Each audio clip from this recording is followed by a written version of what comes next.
Welcome to the Chuck and Deb Show, heard each Wednesday afternoon at 4 p.m. here on 1490 AM WWPR.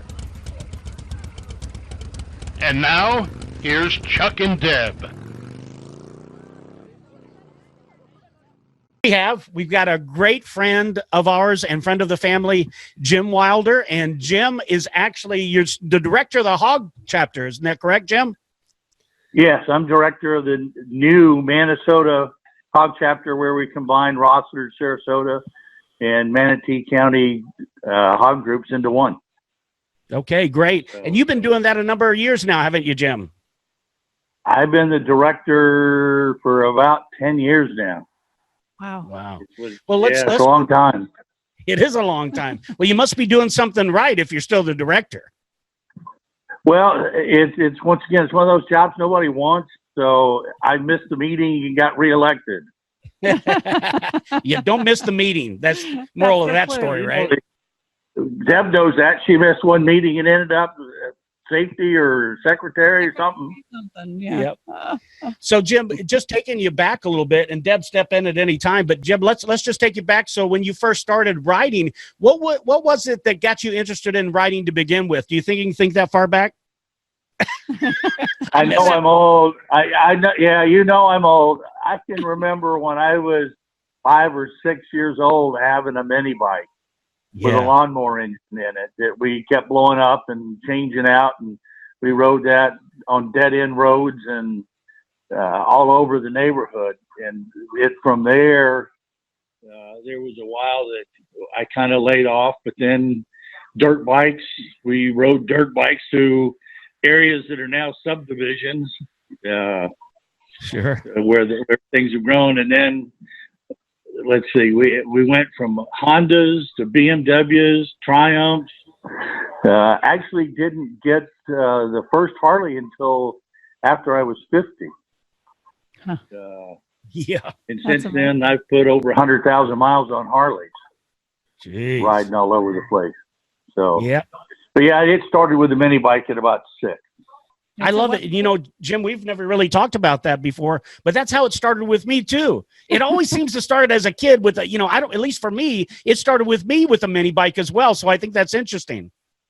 Oh yeah. I mean, today's kids are starting on dirt bikes, the little mini ones, but they're out there racing at 7 years old. When I was working out in West Virginia, I would go to the track on the weekends and watch, and little kids that can, their dad's got to hold the bike up till the race starts, and then they let go and they're gone. And they're gone. I mean, it's awesome to see these kids today, and that's the market that Hog's got to go after. Yeah, that's a good point. And actually, hopefully they're listening to you. So what really brought your interest then to the Harleys? Let's just kind of fast forward. You had a lot of experience on different motorcycles. So what then brought you to the Harley family? I think it was, I always wanted a Harley. It's, Janine and I, my wife, we got married when I was 19. She was 19. So going on 49 years this year. But she did not like motorcycles. I was not allowed to have a motorcycle because, you know me, I'm a little on the crazy side. So every once in a while I would sneak one in, but I guess when I drove the Triumph through the front door of the trailer, that kind of got me in trouble. I didn't bother to open it, by the way. Well, maybe we should hear that story since you brought it up. No, that sounds like a fun story. I really was. I was perfectly sober. I'd been working on the bike because the carburetor was sticking. And in those days, we lived out east off Upper Manatee River Road, and it was all country. And I built a bridge out of railroad ties and 2x, and that was how we got in and out of the property. And I was stopped on that, and my dog came running up and jumped on me. Now, I don't know if me trying to get the dog away from the bike or the dog. Anyway, we ended up in gear with the carburetor stuck at about 3/4 throttle, and we went up on the back tire, and the back tire finally came down as I hit the trailers to the steps of the trailer, and I went over the bike and through the door. Oh my gosh. And I got it all put back together before Janine got home, but it was kind of obvious. It's been beat up. That was going to be my question. So who was inside? But I guess nobody. Nobody Nobody. was home. I was lucky about that part of it, you know. But, that's good. We're lucky you didn't get it was hurt. shortly thereafter we had to get rid of the Triumph. Okay, I got you. I've always been fascinated with the older Harleys, and someday maybe I'll get me something in the 50s or 60s. But right now, I mean, you know, we jump on the bikes and go for 250 miles to go eat breakfast. Exactly. So an older bike is not real good for that. But yeah, I had always wanted a Harley, and finally, Janine, I was somewhere and a friend of mine called me about selling me a Harley. He knew I was looking, and I went and looked at it and I knew better than to purchase it and bring it home because I'd be killed. But to make a long story short, the next thing I know, she went and took the classes, and we bought a Sportster, and that lasted about, I think, maybe 6 months. And she had what did she get? She got a Springer, and I ended up on a Dyna Wide Glide, and it's gone downhill from there to Ultra Classics, and now I'm riding that Road Glide, and I absolutely love it. Yeah, you can really ride that Road Glide. Yeah, that's right. Well, you can ride. I tell people about looking in my rearview mirror and seeing nothing but those ape hangers with you smiling in my rearview mirror as we were going through the Dragon. How you kept up with, I don't know, but we caught up with the people we were chasing, didn't we? Yeah, we did. That was a fun, great time. I loved it. And it's a great story, too. I always love hearing you tell it, so I really appreciate it because it brings the smile to my face for sure. Because it's true. It was a great time. So let's talk about some more of your great times. I mean, you guys, with you and J9, that's Jim's wife. We call her J9. You guys have done some traveling on bikes. What's one of the longest rides you guys have done? The longest ride we've ever done was the 7,000 miles we did in 14 days. Tell us. I was working for a living, so a group of us got together, put the ride together, and we trailered up to Minneapolis, St. Paul, and then we left there and rode to Anchorage, Alaska. Spent a couple of nights in Anchorage, and then we took off and rode through Canada. Chicken and all those wonderful places. Did the sourdough cocktail, sourdough cocktail while you're on it. We've heard the story, but maybe other people haven't. It's a good one. It's a unique drink, and you can go online and look it up. Look up sourdough cocktail, and it's on the internet. But they take a human big toe and drop it into a shot glass full of your choice of alcoholic beverage, and you must drink the beverage with the toe in the glass. And as you're drinking it, drink it fast, drink it slow, but your lips must touch the toe. Ooh. And yes, we did that. And somebody said that I didn't touch my lips with the toe, so I pulled it out of the empty shot glass and put it in my mouth, and a picture floating them around with me with the toe in my mouth with a big smile. That's the wild man we know. Wild man Jim. Now, and the best story of all, I think, is the bikini, and you've heard me tell that one. Would love to hear. Decided to park my motorcycle in the middle of the road at a rather uncomfortable speed. So after tumbling down the road and rolling around for a while, I stopped and was looking around, and I stood up, and the friend of ours that was riding with us, Mike Polito, comes pulling up beside me and screaming at me to lay down. And I'm going, but I'm okay. And he says, no, you got to lay down. You got to lay down. Well, I thought I had a bone sticking out my ass or something that was broken, but nothing that I could find. So anyway, I laid back down. I'm laying there in the middle of the road. It's hot. Asphalt's burning me. I'm laying there with my eyes closed, kind of feeling sorry for myself, because after about a half an hour, all of the road rash was starting to get a little annoying, and people would come up and the holes had been worn in my jeans around the knees, and they'd wiggle around and go, "Oh, that doesn't look bad." Then they go to the other one and wiggle around and go, "Ooh, that looks bad." Why don't you leave it when we get to the one that doesn't look bad?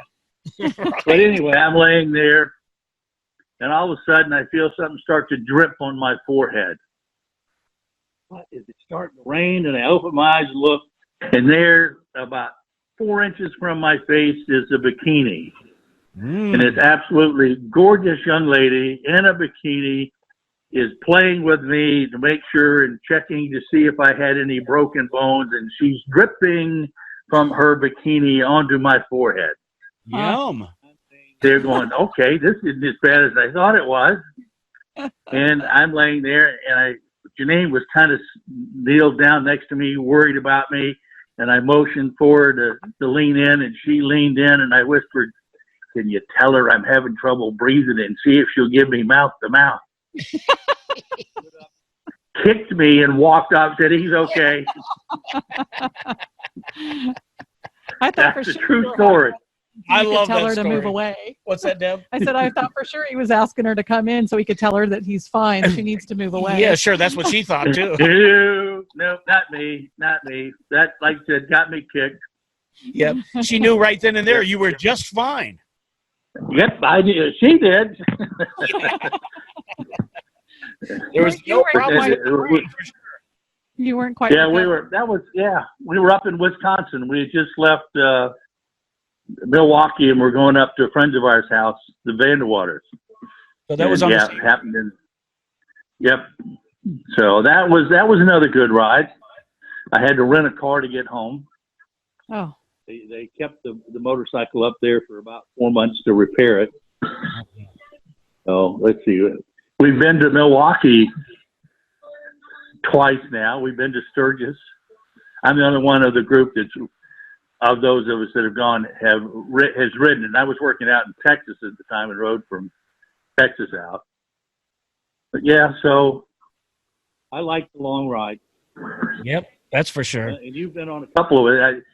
Tell them about your tire and putting the stop leak in it. No. This interview is about you, Jim. Besides, that's too embarrassing. That's a story that will keep everybody entertained. I'll have to keep that one in my memory banks for another time. It didn't feel comfortable at the time, but that's all right. So anyway, go ahead. I start saying, make sure you remember the helmet blowing off. Oh, yeah, that's right. That is, that was an endless day of. We have our good days and we have our bad days. That was one that wasn't such a good day. And yeah, you guys made it all great. So we just hung in together, except for one guy. Yeah. But we expected it from you, Mikey. It was all right. Yeah, that's right. Yeah. You have that conversation with him at some point. Yeah, exactly. We're always, no matter what, have a good time when we're riding. And you've always got somebody, in the group that always makes it interesting no matter what. You're usually the one that makes it quite interesting. If the two of us are together, people gather just to listen to see what's going to happen. Yeah. It's going to be something interesting. Yeah. Wasn't it you at the begging forgiveness that we had in Pensacola? Yeah, now I'm beginning to wonder if we made a mistake getting Jim here on the phone. All these embarrassing moments are starting to come out for me. Well, it is. Well, that's what happens. Make friends. As much time as we have spent together on bikes, there's some stories. Oh, there are some stories. And that's really the best part about it all. And, I know when we got started with the HOG Chapter, and we met some great people, and we did a lot of rides. And, man, I remember that first year, we were all over the place doing the passport runs from one Harley to another. Put a lot of miles on the bikes that year. And we also had a great time. And it's going to be, for me, it's the best memories I've had in a long time. I would have to agree. It's one of those things that you'll never forget. Yeah. It's 90% of the time, if you're on the bike and you're riding, you're going to run into somebody that has the same attitude and opinion about riding motorcycles. And it's a unique group of people, and we stick together. That's what riding motorcycle is all about. You know, you get on the bike after a rain and you ride and you smell the rain, smell the wet grass, ride through the orange groves when the blossoms are out, and it just, you can't do that in a car. No, people miss it in a car. They miss it while they're in a cage, sure, because they just don't. They're not able to experience it. The senses that just are just. It's phenomenal, and sometimes it's real difficult, I think, for us to explain to people those sensations that we have. I mean, they've got to experience it firsthand, I think. And not everybody is cut out to be on a motorcycle. That's true. Some of us should not be allowed because we're a little on the weird side. But once we got the first one, you know, it's kind of hard to take it away from us. Yep. But yeah, it's something that I love to do. I had to loan my truck to my daughter-in-law for about 3 weeks, and I had to ride the bike everywhere. It was the best 3 weeks I had because it was the only transportation I had. There you go. You know, it's just a good bike. Oh yeah, man! And with people you love to ride with. That's it. That's what makes it even better. The same people that have the same attitude, same approach. It's a unique thing. It really is. So what else can we get? We got some other questions. Well, I was curious. He's done so much riding and really was able to ride to so many of the events that us as motorcyclists dream of getting to. Is there anything on your bucket list to ride? What do you have left, Where do you want to Jim? That's a good go? What do you question, want to Deb. do? Well, I'm working on planning a Route 66 ride. Excellent. Fabulous. And trying to decide where to start it at, because once again, most of Route 66 is gone.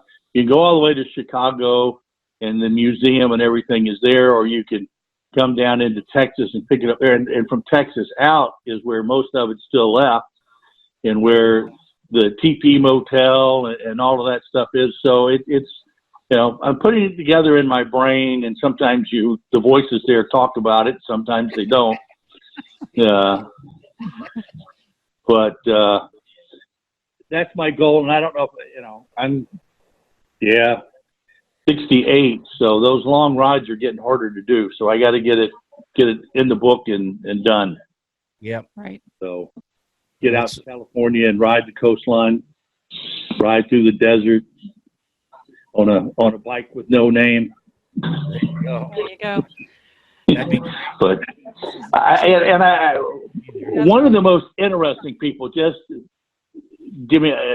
I've met through riding has been Dick Blake.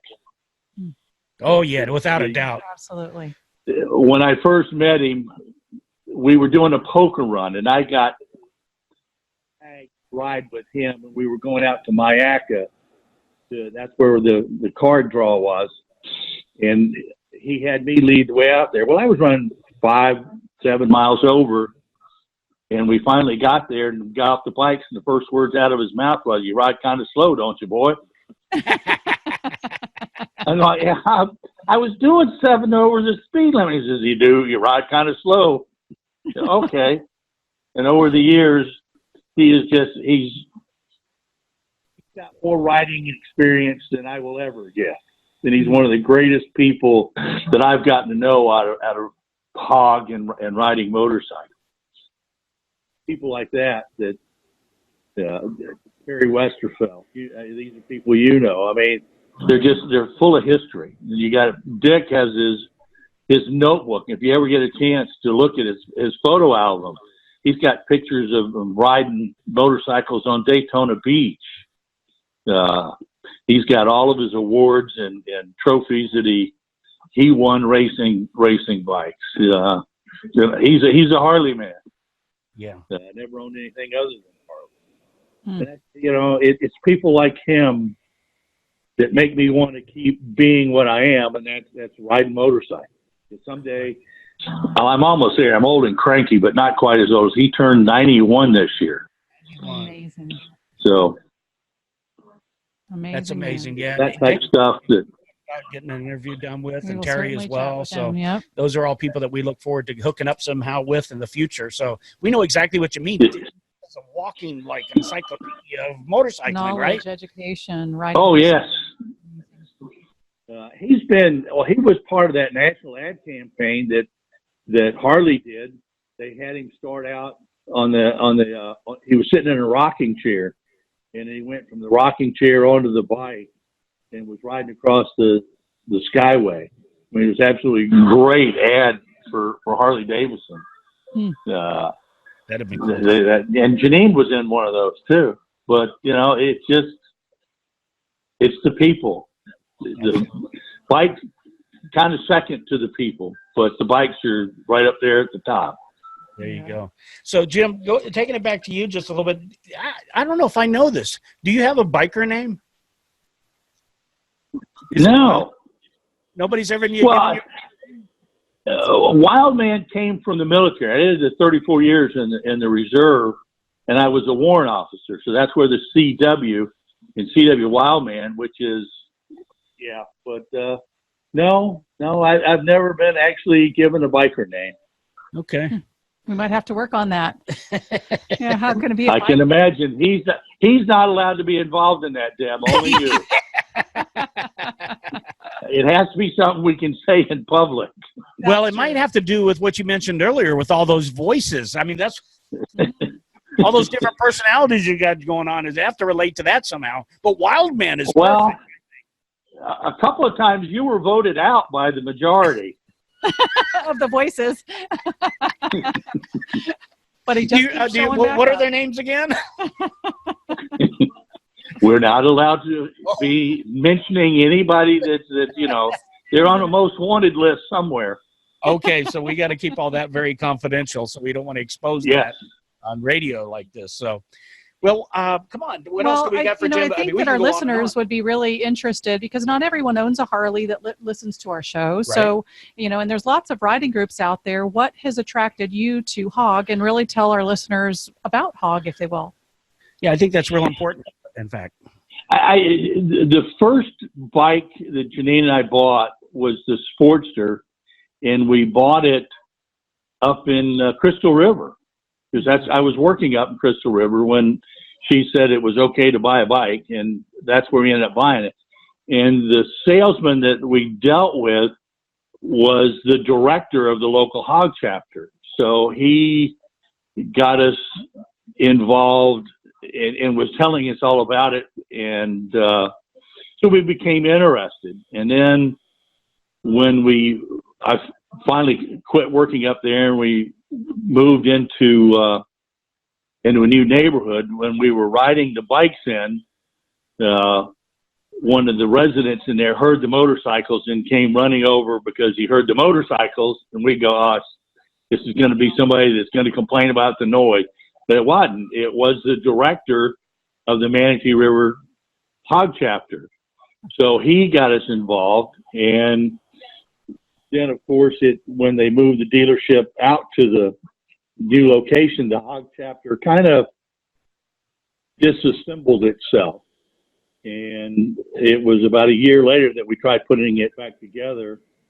And I think what attracts me most to HOG is the people. Once again, would I have met Chuck and Deb if it weren't for HOG?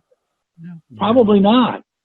Yep. Because that's, we were riding and y'all came out, and you know me, if you come up and say hi, I'll talk your ear off. And if you want to listen, I can find something to talk about, except politics. Can't talk about politics anymore. No. Actually, but it's you can say all you want about it. HOG is a great organization because of what it allows to happen, and that is like-minded people getting together and riding motorcycles. Now, advantages to that, there's, if you're a national member, there's towing, they'll ship your bikes. There's all kinds of incentives for you to become a member of national. Are there incentives to become a member of the local? Well, I like to think so, because if you become a member of the local, you get to know me. And you need the best part of all. We have events. And you were there when we had the HOG barbecue. That costs you absolutely nothing. It's just you're invited to come. Just recently, Father's Day, we had a picnic out at Emerson Point. That cost you nothing. And it was a great time. People came out and we sat around, barbecued hot dogs and hamburgers, and sat and socialized, played games for several hours. I mean, it's an opportunity to put people together is what HOG is. We're going to, and you've heard my spiel, I think. You are one of the best instructors that I know. So you're going to teach them the basics of riding and how to be safe on the motorcycle and the important stuff. I get to teach them how to have fun. I get to teach them to ride in a group and to go out and meet people. And so I get the fun part of teaching people to ride motorcycles. You get the hard part. So I like my part much better. I mean, so that's what it's all about. We keep going back to the same thing, people. And that's what keeps me involved in HOG. It's the people.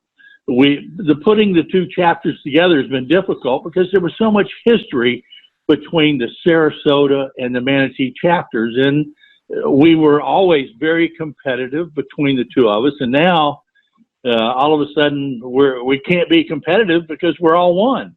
Right. And getting everybody onto the same plane and understand that, once again, the whole point is to ride and have fun.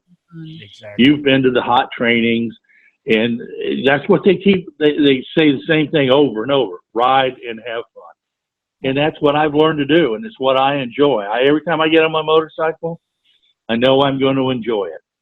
That's right. And I think that's what you as a director really lead the organization to do, because, as you mentioned, we've been to HOT training, which is HOG officers training, and there's so many groups that make it complicated, and you've done a wonderful job of keeping it very simple, and it's about like-minded people coming together and having fun. And it always, or most oftentimes, involves food, which is even a better part. We all like that. Yes. You can't see my other half, but yeah, I'm definitely enjoying the food. That's so true. And many people buy a motorcycle and things, then they let it sit. And so it's about getting involved and making it part of a lifestyle. And exactly. It's a lifestyle. We try and have rides. I lead a ride usually every Thursday morning. We go out and we went to restaurant up in Ruskin, and in order to get there, we went all the back roads, and it was 150 miles to get 15 miles away.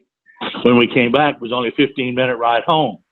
So, and there's some beautiful back roads that you can go ride around here. I mean, you don't have to get on the interstate to go where you're going. Right. And that's, once again, it's just ride and have fun. That's it. Ride and have fun. And that's part of the reason, one of the real main reasons that we started the show, Jim, is because our love for motorcycling and actually the experience that we got from the HOG chapter, we wanted to be able to get more people to be able to experience that, because it just was such a major impact to our life that we wanted to be able to share that with other people. And that's one of the reasons we wanted to get you on here today, is so that you can share your experiences and other people, because there's people out there. There's people that really are sitting on the edge. Should I get a motorcycle? Should I go ride? Right. And maybe they're where we were, in our 50s. You were in our 50s. When I started getting my motorcycle, I was in our 50s. Our lives changed, where maybe our children have grown up, and now we get an opportunity again to get out there. Some people say, is it a midlife crisis? I remember somebody asked me, is it a midlife crisis? My answer to that is my whole life's been a crisis. I can testify to that. I knew Jim probably could get that one. So, but yeah, no, I didn't look at it as a midlife crisis. I look at it as a midlife opportunity to get out there and just have loads of fun. Exactly. And once again, I tell people, if you think you want to ride, go take the class. Yep. That's right. That's the best thing you can do. Go sign up, take the class, get a professional to teach you how to ride. And that way you're going to understand it. And during that class, you may get a little frustrated, but now you get your license. Now go rent a bike. That's right. And go for a ride. It's an investment. You know, a new bike, a dresser, $20,000 to $30,000. And if you want a CVO, now you're talking, you know, $35,000, $40,000. Right. But Harley is introducing the lower end. I mean, they're great bikes, but they're coming in, you know, under the $5,000 mark now. So that's a good thing. Right, absolutely. That's the only way they're going to compete with the industry, because the kids, they want the crotch rockets. I mean, they want to go fast and look cool, and you don't on a bagger. You look old. But they sure do sound good and ride good. Oh, so. yeah. It makes a long Oh, trip. yeah. Nice.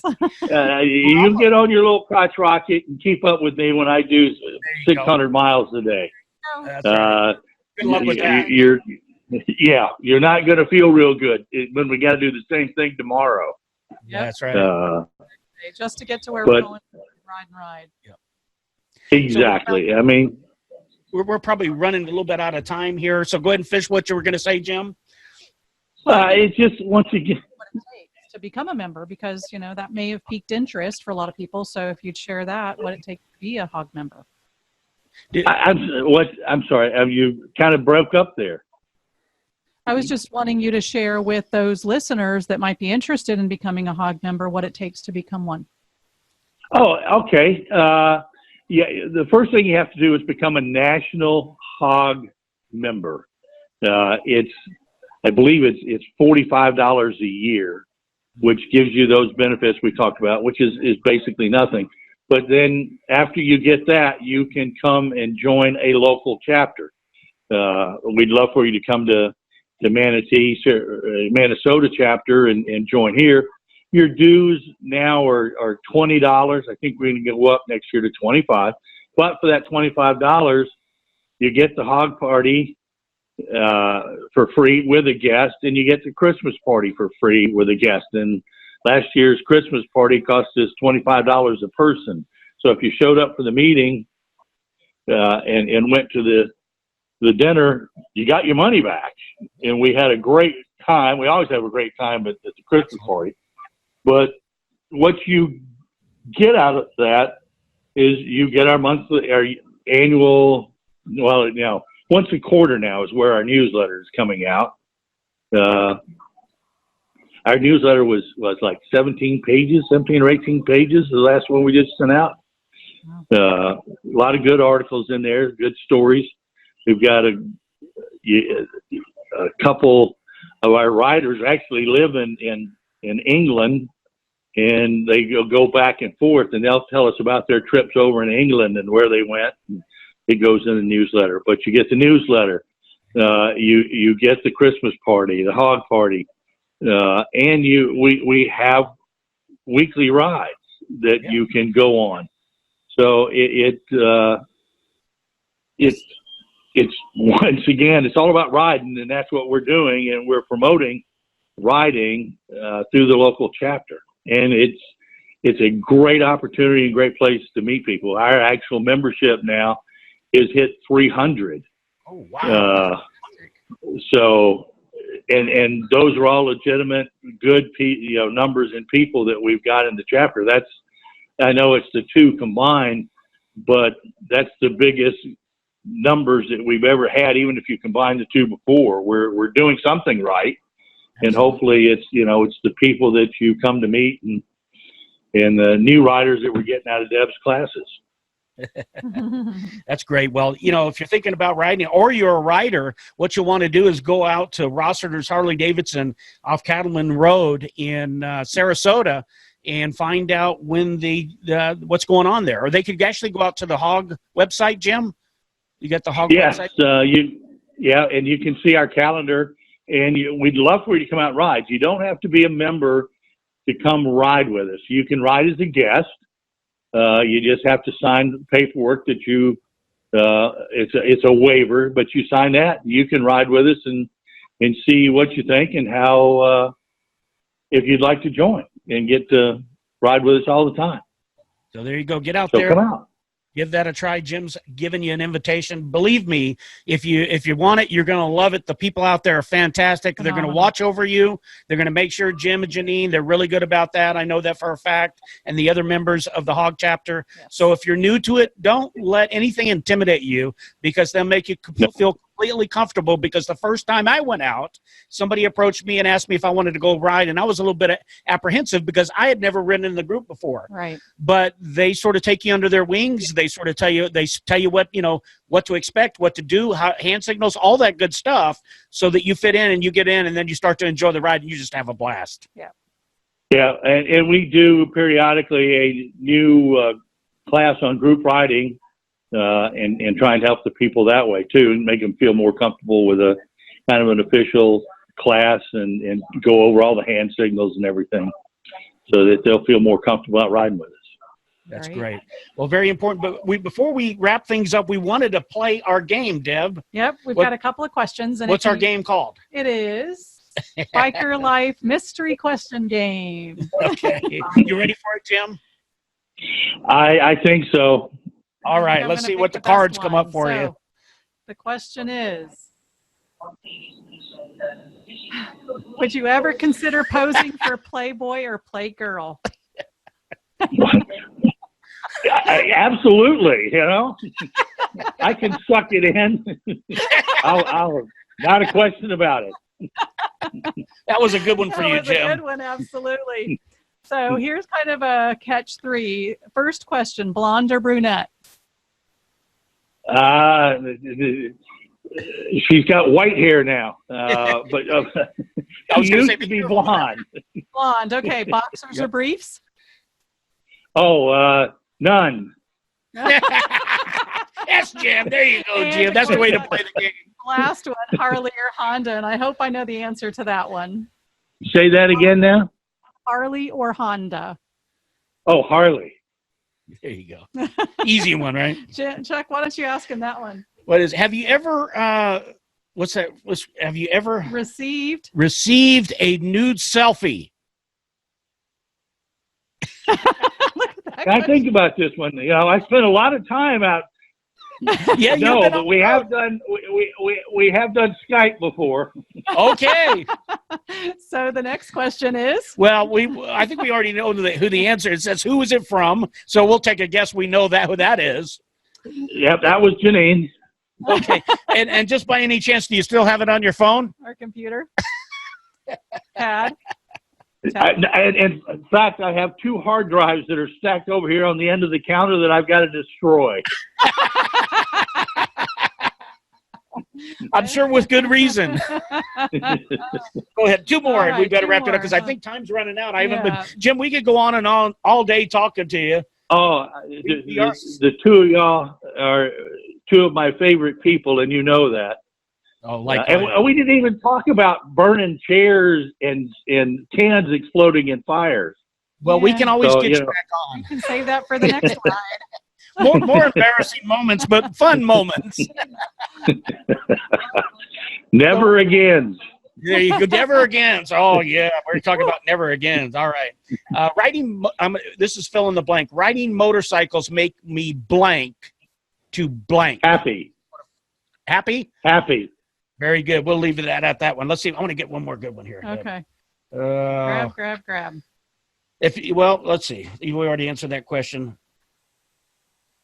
We got to get going. We got to come up with a question. Have you ever picked up a gremlin while riding? That's a good one. Yes. Yeah. Right before I decided to lay it down in the middle of the road, the gremlin jumped on the back and slapped me upside the head to get my attention. But maybe you ran over him when the bikini chick showed up. I think Janine was chasing him away from me when the bikini chick showed up. There you go. That's where she ran off to. Well, when you ride, Jim, is there one word? If you could give, one word, what would riding mean to you? Everything. If as we talked about Dick Blake a while back, they have taken his motorcycle away from him. The doctors have said he can't ride anymore. Ouch. And he and I have talked about it, and how disappointed he is that he cannot climb on that bike. I mean, he's 91 years old. He's been riding for over 70 years. So I know someday they're going to take it away from me, and I'm going to do everything I can to ride as many miles as I can before they finally tell me I can't do it anymore. Absolutely. So it's devastating to lose your bike. Yes. And I've seen the look on the face when they do that. Yeah. And Terry and Gene. Terry's lost his bike too. I know. So, yeah, seeing those two guys, because those guys are avid riders. They've been at it all their lives. It is their life. In fact, it's almost like taking a piece out of them. I can only imagine. But that's why it's important. If you're thinking about riding, never wanted to ride, gonna do any special rides, there's no reason to wait. And Jim, that's why you got to put that Route 66 together. And not to mention, I still love to do Natchez with you. Yes. That's another one. The Natchez. I still love to do that. Well, if we go all the way up to Chicago, we could take the Natchez Trace up. All right. Okay. Then I mean that's going to be a 2-week plus trip. Bring it on. I know how disappointed you are when you get away from everything for that long. That's right. Well, sometimes you got to do what you got to do. You make it happen, and then timing does have to be right. But you've got to be out there. You got to take action. You got to move forward. You got to live life. You got to remember. We're only here. We're not here for a long time. We're here for a good time. So, all right. Well, we're gonna have to wrap it up, Jim. We really appreciate you. We love you so much. Thank you so much for taking time out of your day and going through all the technical difficulties to be here with Deb. We want to have you back again and probably get J9 involved. Absolutely. And we've even thought about having a segment on the radio show that maybe talks a little bit about HOG and how to get them more involved. So we just really appreciate you. We thank you so much for being on. Thank you so much, Jim. Thank you. Yep. Take care. Ride safe. Ride safe. Talk to you later. Bye. Thanks, Jim.